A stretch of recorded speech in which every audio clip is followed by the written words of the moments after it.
In March 2025, the United States witnessed a stark and concentrated wave of executions, a month that etched a vivid mark on the evolving history of capital punishment. Within a mere 3-day window, from March 18 to March 20, 4 men met their ends across 4 states, each case unfolding with its own blend of ritual, controversy, and human poignancy. Jessie Hoffman in Louisiana, Keith Sigmon in South Carolina, Edward James in Florida, and Wendell Grissom in Oklahoma became the faces of this moment, their last meals and final words offering a fleeting window into their souls as the machinery of justice ground forward. As of March 28, 2025, these executions stand as the month's documented toll, though the final days could yet shift the count. What follows is a detailed exploration of their stories, woven from official reports, media accounts, and the broader tapestry of America's death penalty landscape. Jessie Hoffman, Louisiana's nitrogen milestone. On March 18, Louisiana re-entered the realm of executions after a 15-year pause, and Jessie Hoffman became the reluctant pioneer of a new chapter. Convicted of a violent murder, details of which remain murky in sparse public records but point to a brutal act, Hoffman had lingered on death row at Angola State Penitentiary, a sprawling facility known as the Alcatraz of the South. His execution marked the state's first use of nitrogen gas, a method meant to induce death by oxygen deprivation, but untested in Louisiana until that day. The choice sparked a firestorm. Protesters, including members of the state's Jewish community, gathered outside, decrying parallels to historical atrocities, their signs reading "Never Again" in stark black letters.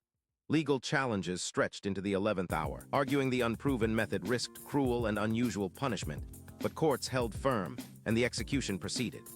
Hoffman's last meal was a quiet affair, a reflection of simplicity amid the chaos: a cheeseburger, fries, and a Coke.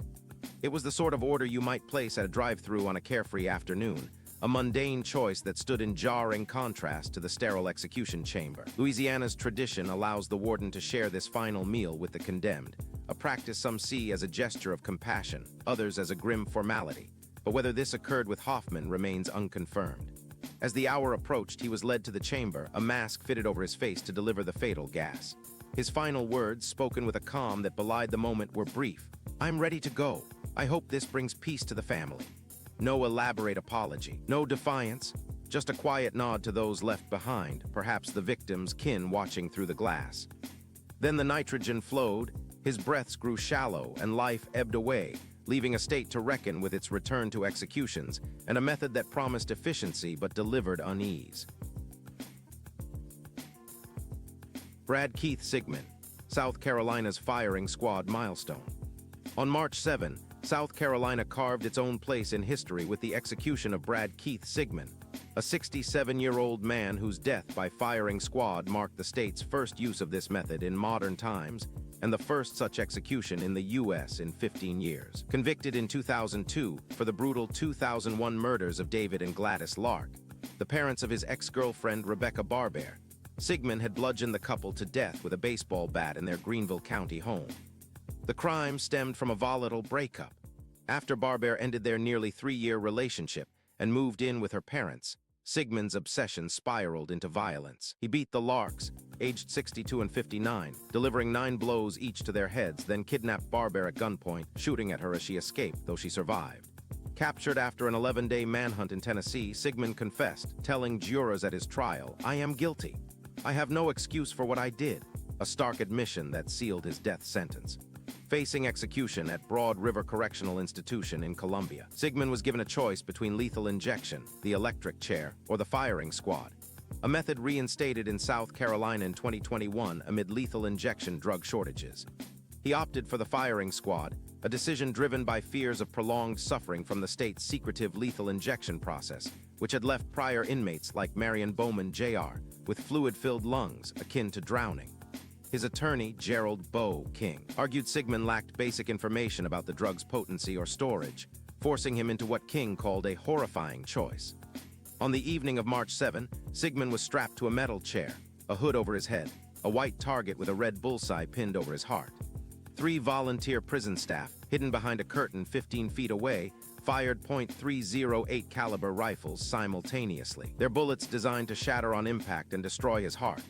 Witnesses, including media and the Lark family, watched through bulletproof glass as his chest flinched, a red stain spreading, his body giving a final breath or two before a doctor pronounced him dead at 6:08 p.m. Sigmon's last meal was a Southern comfort spread. 4 pieces of fried chicken, green beans, mashed potatoes with gravy, biscuits, cheesecake, and sweet tea. He'd requested 3 buckets of Kentucky Fried Chicken to share with fellow death row inmates, an act of camaraderie reflecting his role as an informal chaplain among them. But the request was denied, limiting him to a personal portion served 2 days prior on March 5. His final words, read by King, carried a plea rooted in faith. "I want my closing statement to be one of love and a calling to my fellow Christians to help us end the death penalty." An eye for an eye was used as justification to the jury for seeking the death penalty. At that time, I was too ignorant to know how wrong that was. Why? Because we no longer live under the Old Testament law, but now live under the New Testament. Citing Bible verses like Matthew 5:38-39 and Romans 6:14, he urged forgiveness over retribution, a message that contrasted sharply with the violence of his crime and death. Protesters outside chanted, "All life is precious." But South Carolina's Governor Henry McMaster denied clemency, and the U.S. Supreme Court rejected a last-minute stay, cementing Sigmon's place in a contentious legacy.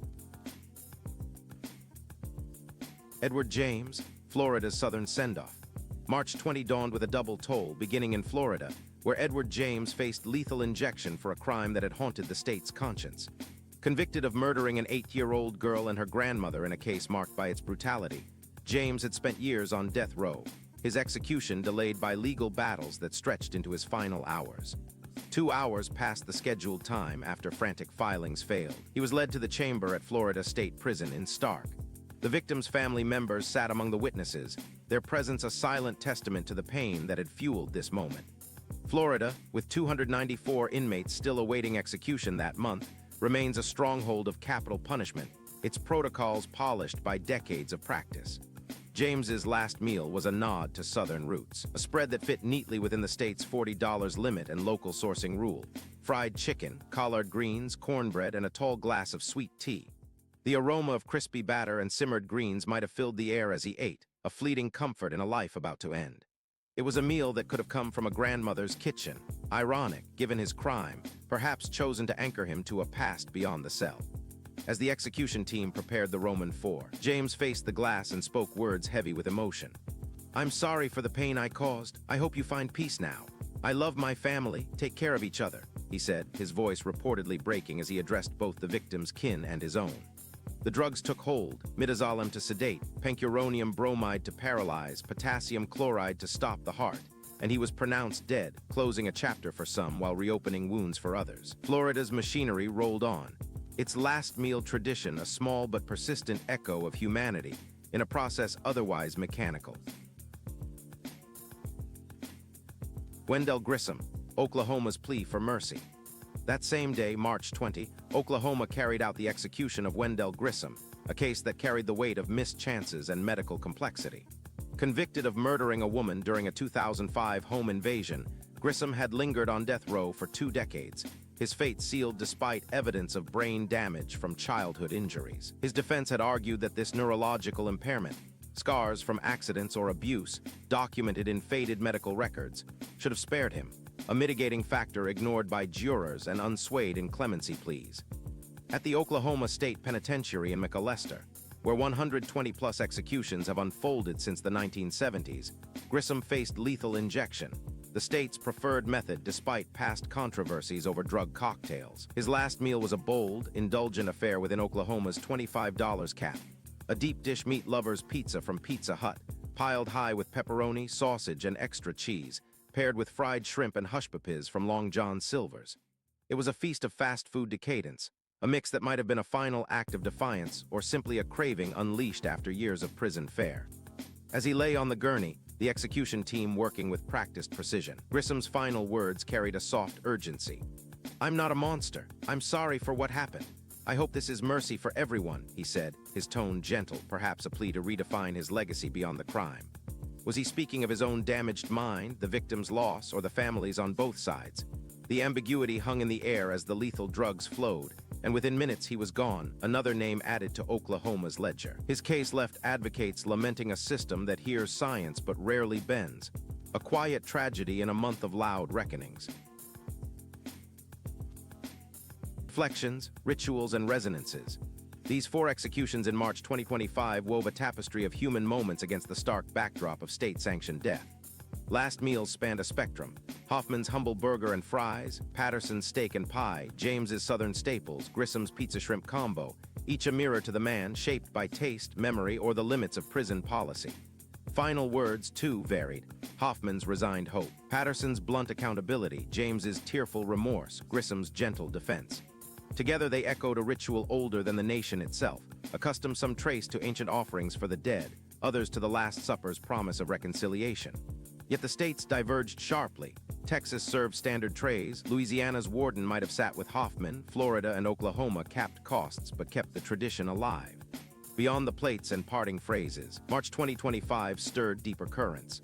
Louisiana's nitrogen gas debut fueled ethical firestorms, protesters shouting of pain and terror, experts parsing its humanity. Patterson's self-driven death in Arizona raised questions of mental health and choice. James's execution in Florida, tied to a child's murder, reignited abolitionist cries against vengeance. Grissom's brain-damaged tale in Oklahoma left a lingering what-if, a system unyielding to science. 4 men, 4 endings in 72 hours, a snapshot of a nation wrestling with a punishment as old as its founding, as divisive as its future. Conclusion: the cost of closure.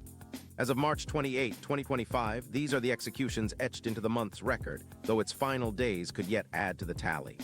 What endures is a mosaic of grease-stained fries, a slice of pie, a whispered apology, small acts set against the machinery of death. For some, they brought closure. For others, they deepened wounds or sharpened resolve to end the practice. In the silence after the gurneys were cleared, the question lingered: what do these last meals and words mean in a country still defining justice's cost?